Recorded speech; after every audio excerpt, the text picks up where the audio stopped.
How to change Spotify password on phone. Welcome and let's get right into this tutorial.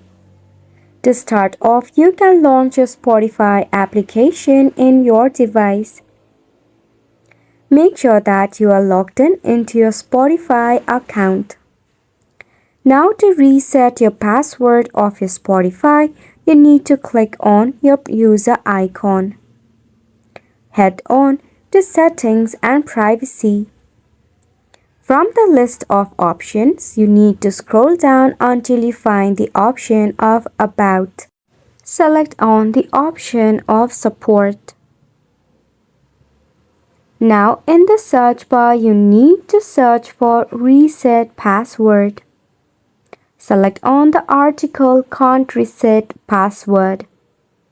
Scroll down until you see a portal where you will be able to reset your password.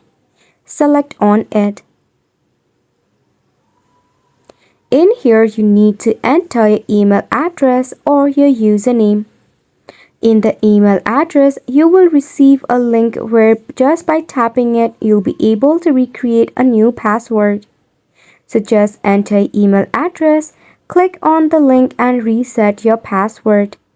Isn't it simple? Make sure to go ahead and give it a try, and thank you so much for tuning in.